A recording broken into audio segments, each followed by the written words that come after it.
Hey fam, I want you to like, share, and subscribe to our YouTube channel, youtube.com/Roland S. Martin. And don't forget to turn on your notifications. How do we confront what's actually happening in black communities?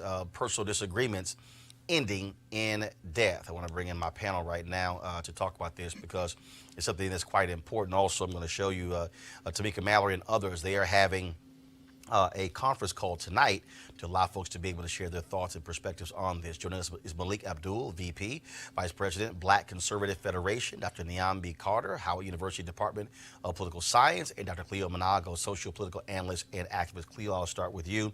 Look, you spent a considerable amount of time in Southern California working with law enforcement. And whenever these things happen, folks say, well, we should not jump to conclusions, but the reality is, here's another case, 33-year-old black man is dead because of a personal disagreement.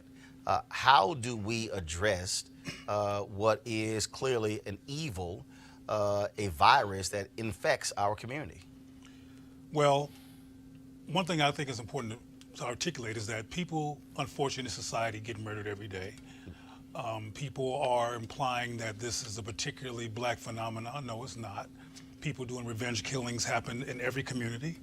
And as a matter of fact, in this particular area, gang violence, as it's called, is pretty low. This is an anomaly, not a cliche in this particular area. So I think people should not re-stereotype. And also one of the concerns I heard about, I think it was on the Breakfast Club, is that a lot of people who are high profile are now saying they don't want to work in the community anymore because it's dangerous. I have to reiterate that this is an anomaly. A lot of people who are high profile even live in that community, and this incident is a rarity. It's an unfortunate rarity. And also Mr. What's his whole name? I'm gonna get it right here. Nipsey Hussle. Nipsey Hussle. He was a rarity as well in a good way. Unfortunately, he was murdered. I mean, he was a young man who was an entrepreneur. He was inspiring young people to be entrepreneurs. He built businesses. He bought up blocks. He was resisting gentrification in that area. So it was a very important role model. And the final comment I have is that one thing that's true, which I think is part of what you're referring to, Roland, is that in our community, we do have people who get envious of others. And there is a phenomena of people feeling irrelevant and feeling like they're insignificant, and when somebody becomes significant, they envy them. Sometimes they feel like black people don't deserve that because of internalized oppression. And I think the issue of internalized oppression among black people needs to be dealt with. I've been saying that forever. When we feel like because we're black, we're not deserving, and we destroy each other based on that perspective. But Niambi, the reality is, whether we talk about this, whether we talk about other cities across this country, whether we talk about New Orleans, St. Louis, Chicago, Houston, Charlotte, you name it, we are dealing with the reality of what is happening with young black men. Henry, go to my iPad, please. I was traveling from Houston this morning, was up early, 4 a.m. T.I. was tweeting posting on Instagram a number of different things. This was one of the posts he made, self-hate enemy #1. He also posted this here. Black man, you were never meant to be a savage or a thug. That mentality was taught to you by white men who despise your masculinity. You are a god by nature. You are strong and moral by nature. You are kind, respectable, and merciful by nature. You are a product of peace and righteousness. Don't take on the identity of a beast to just deny your identity as a god. Your royalty is in righteousness.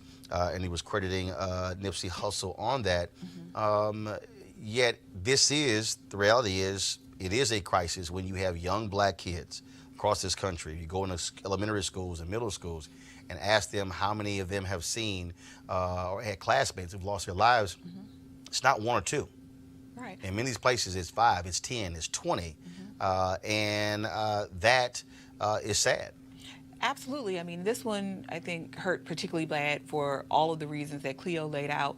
But I think it's also not having other mechanisms to diffuse conflict, right? If the only thing you know how to do is fight or kill or stab, that's what you're going to do.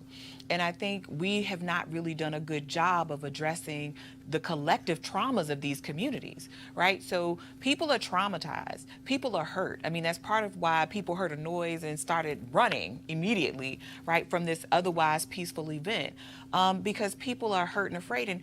And for all of the damage that Eric Holder is alleged to have done in the shooting, you know, we can't forget that he is also a product of a community that is traumatized and hurt, right? And so it's hurtful, and it's hard to see the humanity in others when they have taken such a bright light out of your community, out of your home, you know, out of your family. But we have to also remember that that same grace and mercy that we would have hoped he extended to Nipsey yesterday, that we extend to him and the larger community that's going to be reeling from this hurt for quite a long time. Malik, a few minutes ago, Tamika Mallory, of course, the co-organizer of the Women's March, sent me this graphic here. Henry, pull it up, please. So much needs to be done. Let's talk about it. Call begins tonight at 10 p.m. Eastern, 7 p.m. Pacific sharp. Call-in details will be announced on social media at 9:50 p.m. Eastern. I'll be sharing that with you guys as well. Stay tuned. Hashtag This is the hard work. And it's all about, in many ways, this is similar to what we did after the night George Zimmerman was found not guilty. We had about 800 folks who were on a call. Folks just wanted some place to just vent and share. Next night, we had more than 2,000 folks who were on a call. And Tamika called me yesterday about doing this because there are a number of young people who are in pain, who had great respect for Nipsey Hussle, and who want to be able to sort of just express their outrage and also have a place to begin a healing process. And a number of people, I've had conversations with folks, representatives of Master P, Snoop, and others who have talked about, again, dealing with this reality of violence. Your thoughts? Yeah, this is one of those instances that it hurts. We have a guy, who did seem to be doing a lot in his own community. But to your point, this is something that is all around the country. Unfortunately, in D.C., just the other day, it was, and I don't know if you guys actually heard about it, but there was a group of kids. And when I say kids, I mean I believe younger than 14. 3 of them robbed, and the 10-year-old who was part of that pulled a gun out on the young kid that he robbed. They stole his phone. And the young kid was able to identify him. In that situation like that, I think it's a breakdown. It's easy to say that, oh, well, this is hip hop. A lot of people with this instance, they've tried to say, well, this is a hip hop thing. It's not really a hip hop thing. There's a culture that, in a sense, endorses this type of behavior. We have kids like these kids. Somebody should have been there. So whoever gave the 10-year-old a gun. Who gives a 10-year-old a gun? A gun. And that 10-year-old saw that. That was an example somewhere in his community. He saw that, and he patterned himself after that example. And it's up to people. It's up to people like me. It's up to people like all of us to really step in.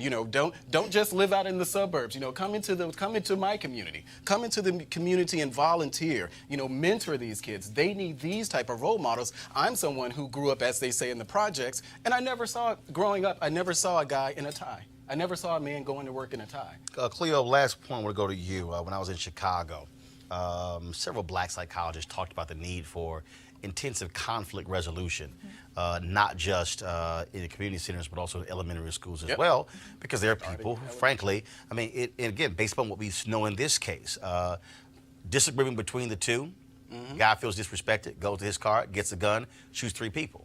And we have to, and we have young African American men who instantly lash out and will commit a violent act. We had a fight in middle school. Just the last week, a 5th grader was killed in a fight because of disagreement. Conflict resolution, confronting the reality of PTSD, the trauma, mental illness that has to be dealt with in our schools. One thing that concerns me, Roland, is that you mentioned that right after the Zimmerman incident, that there were these calls and people needed to vent. What I think needs to occur is that people need to, as I've said before on this show, give their children a critical analysis of the society so they can recognize these messages that imply that they have low value. Because part of the reason why people act out on each other, I'm talking about black men specifically right now, is because they see each other as having no value. And you have shows, I know some of these people are associates, but you have shows like Power and these other shows which imply that to be cool is to sell drugs, and there's no such thing on the television, which a lot of people watch, as a show that humanizes and dimensionalizes black people in the context of black life and culture. So part of what people are acting out is, another thing people are acting out is the impact of computer games that are violent. You can watch a computer game and blow somebody's brains clean off, and it's very graphic, and then you go have lunch. So my point is that all of this trauma and murder and mayhem and a lack of attention to black men who are under a lot of stress and trauma in this country because of incarceration, because of the lack of positive affirmation. I mean, one thing I said the other night at a meeting that really offended some people was, it's important to have black girl magic, but if there's no equivalent black male magic, it implies irrelevance again. Black male irrelevance. All right, folks, back to our Roland Mark Unfiltered video in just one moment. All right, y'all, calling on HBCU alumni, students, and leaders, enter the Ford Motor Company HBC Mobility Challenge and win $25,000 for your school. Building on the long-term support of HBCUs, Ford is looking to improve mobility in HBCU communities through innovative solutions. The winning program will receive a grant of $25,000 to implement their proposal. Now, the deadline has been extended to April 15, 2019. Let me help y'all out, okay? I don't understand all you HBCU people, okay? A handful of universities have tried to get 25 grand. Y'all, here's the website, FGB.Life, to apply. It don't cost you no money to apply. You could get 25 grand for your HBCU. Go to the damn website. It's free money. Go to FGB.Life for more info and to apply. You can get 25 grand for your HBCU. Go to the site. Ford goes further in our community. We thank them for being a part of Roland Unfiltered. I'm just saying, okay? We talk about supporting HBCUs. They trying to give 25 grand. I'm just saying, y'all should apply.